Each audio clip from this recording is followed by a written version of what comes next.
Hello and welcome to Inside Politics. I'm Anastasiya Lavrina.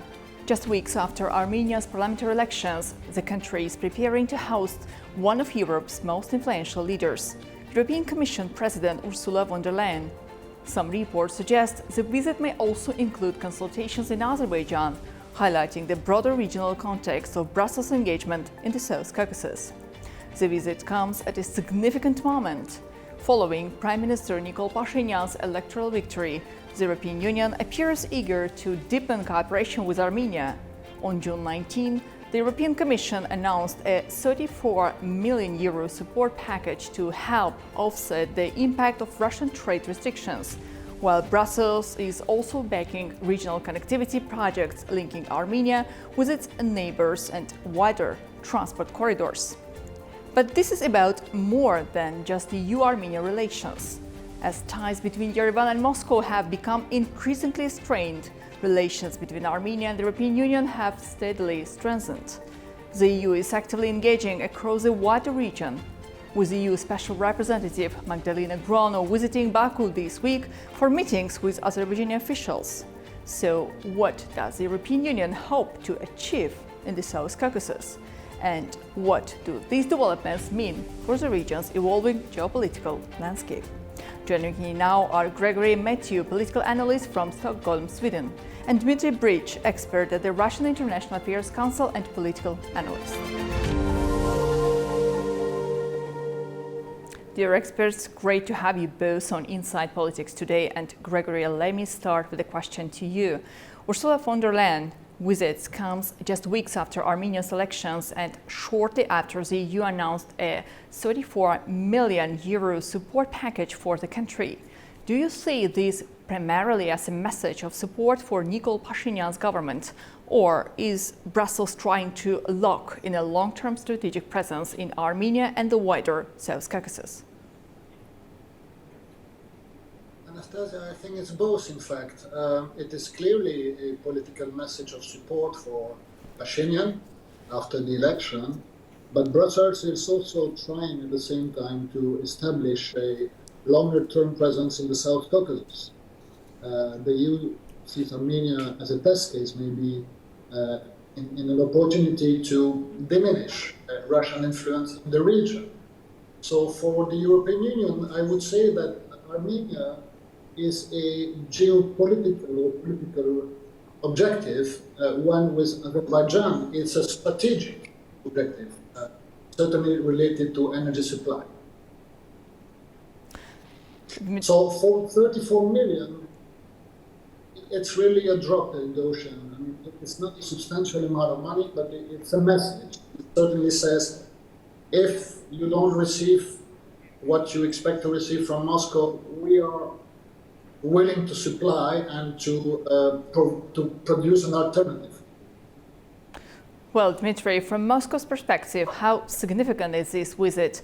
Russia has traditionally viewed the South Caucasus as an area of strategic interest. Does the Kremlin see growing EU-Armenia cooperation as a challenge, or is there still room for coexistence between Russia and European influence in Armenia?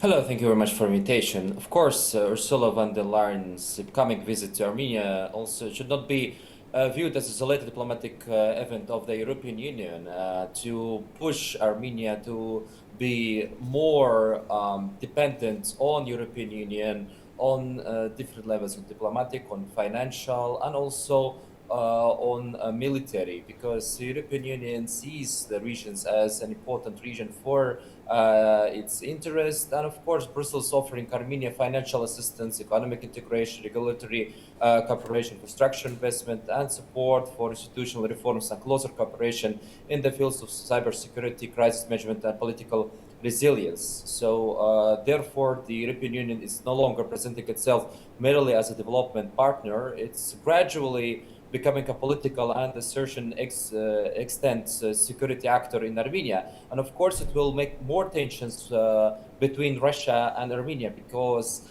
this cooperation between Armenia and the European Union, Kremlin sees as a very dangerous tensions and as a very dangerous steps from Armenia and from Prime Minister Nikol Pashinyan that will make also a harm for the Russian interests in the South Caucasus and make also dangerous tensions even in the North of Caucasus, because we know that in this region Russia has had problems in 90s after the collapse of Soviet Union. So today many experts remember the events that happened in the region, and these tensions is making the situation more and more dangerous for Russian Federation and for national security of Russia. Gregory, the EU, as you previously said, the EU says the 34 million euro package is intended to help Armenia to cope with the impact of Russian trade restrictions and diversify its economic ties. But can the European Union realistically offer Armenia an alternative economic model? Not overnight. Russia still matters for trade, energy, labor, migration, and security network. And it's a natural market. Russia is a natural market for Armenia. And Armenia is also a natural market for Russia. The EU can certainly offer diversification, market access standard, investment, infrastructure, supply for IT, etc. But let me say one thing. The people in charge to offer Armenians an alternative economic model is the Armenian government. Nobody is willing to replace what the government needs to do. Armenia economically is a poor country. The salaries are very low. The education system is suffering. The healthcare system is not very high. So this is mostly, primarily the task of the government to provide a better economic future for its own population. Now, should they request the help of Europe and Russia to achieve that? Yeah, I think they have to play on both sides, and that they will probably do. Gregory, let me ask one additional question to what you have just said. Following the elections, does Nikol Pashinyan now have a stronger mandate to pursue difficult regional initiatives, including peace with Azerbaijan and normalization with Turkey? He indeed has a mandate, but it's a difficult one.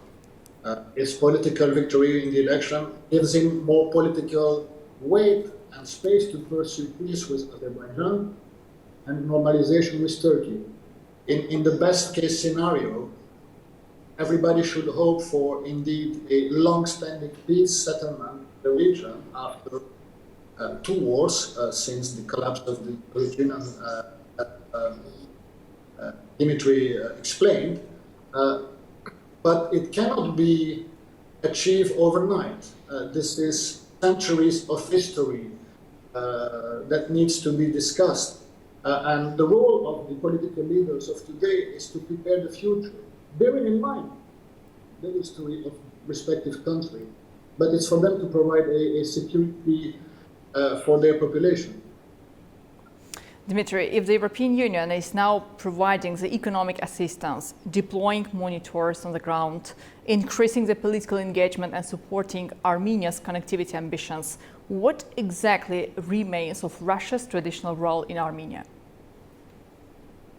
I think it remains in the trading, regarding the trading agreements that Armenia signed with Russian Federation. And we know that Armenia cannot simply replace Russia with the European Union, because Russia and Armenia remains connected by geography, history, trade, energy, infrastructure, migration, family ties, and membership in the Eurasian and economic union. So this is very important for Armenia, because if Armenia thinks that it could be dependent on the European Union, it's not that easy to just change Armenian foreign policies. It will take maybe 2-3 years for Armenia to fully integrate it into European Union policies. But a significant Armenian community also live and works in Russia, so it's not will be that easy to cut ties with Russian Federation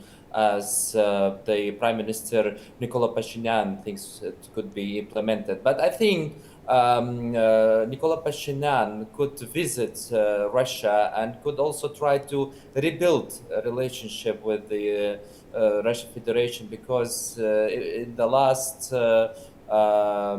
few weeks he said that after the elections he will visit Russia and he will talk with the Russian President Vladimir Putin regarding the cooperation with Russia and regarding the membership of Armenia in the Eurasian Economic Union, because still all the trading routes are under the agreements of the European Economic Union, and also through the Armenian-Russian borders. Gregory, Armenia has spent years looking for security guarantees from external actors, let's say Russia, France, India, Iran, and now with European Union, Brussels. But could the regional normalization ultimately provide more security than any outside partner? I believe, yes, ultimately this is the only solution. Normalization is key to provide Azerbaijan and the whole region more stable atmosphere. Armenia has learned that external security guarantee can be uncertain recently. It should not be reminded that there is a Russian base in the territory of Armenia. And in my opinion, when you allow another country to a military base on your territory, you are losing a little bit of your sovereignty. I don't think that there are foreign bases in the USA, in China, or in Russia. And so when you do that, you are opening the door for influence. But nevertheless, you mentioned France. There is an enormous diaspora, Armenian diaspora. There are like 500,000 of Armenian people in France. And they are indeed at the level of the European Union doing a lot of lobbying to deepen the cooperation between Europe and Armenia, because they believe that this is the road. There is also a big Armenian diaspora in the US. So all these soft power and lobbying, etc., are very important to normalize the situation. But ultimately, only the leaders of both countries would be able to normalize the situation. Absolutely, and just to add to what you said, there is no any foreign military base in Azerbaijan as well, and you are absolutely right. The strong presence of the Armenian diaspora in a number of European countries is quite visible, specifically in France. So, Dmitry, is Armenia's biggest challenge today choosing between Russia and Europe, or finding a sustainable place within the South Caucasus itself? I think now today Armenian foreign policies are built to be integrated into the European Union initiatives, but the European Union also, we know that can provide financing, technology, investment, and institutional expertise, but it cannot immediately reproduce the entire complex of economy, logistics, and security relations that has developed between Armenia and Russia over many decades. This is why the idea that Armenia must make a final choice between Russia and Europe is strategically dangerous, because such a binary approach would transform Armenia from an independent regional actor into an arena of geopolitical competition between Russia and the European Union. And it would also increase internal political polarization and create additional tensions between Moscow, Brussels, and Yerevan. The central question, of course, is therefore not whether Armenia has the sovereign right to develop close relations with the European Union. Of course, it does. The final question is whether this cooperation would be constructed as a complementary partnership or as an investment for reducing and eventually replacing Russia's presence in Armenia.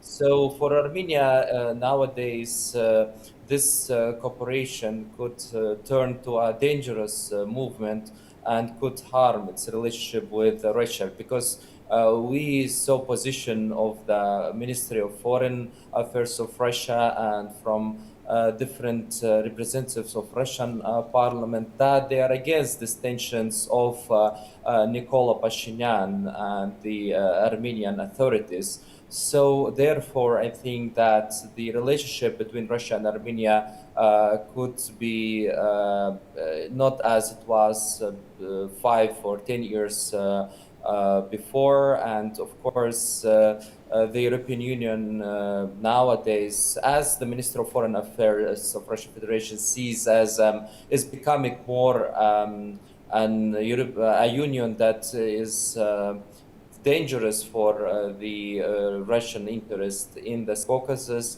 and becoming as a military union, because we see how several European countries are spending more money on defense, and of course this is because of the Russian-Ukrainian war.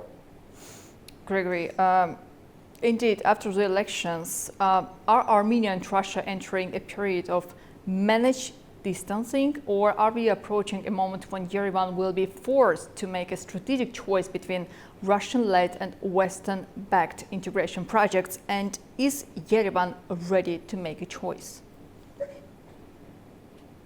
I think I would agree with Dima.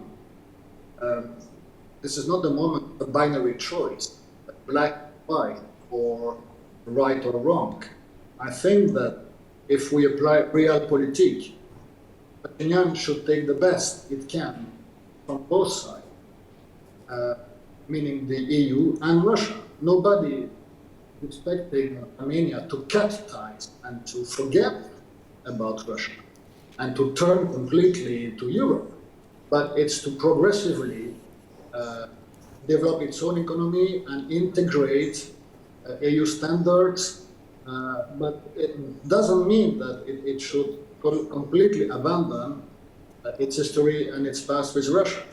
So I think that Mr. Pashinyan is an experienced politician, and I would refer to Serbia. Mr. Vucic is, for years, doing the same. He is presenting this country as a bridge between Europe and Slavic brothers, Orthodox brothers of Russia. At the same time, he wants to develop its relationship with the European Union because he is, in fact, surrounded by EU members.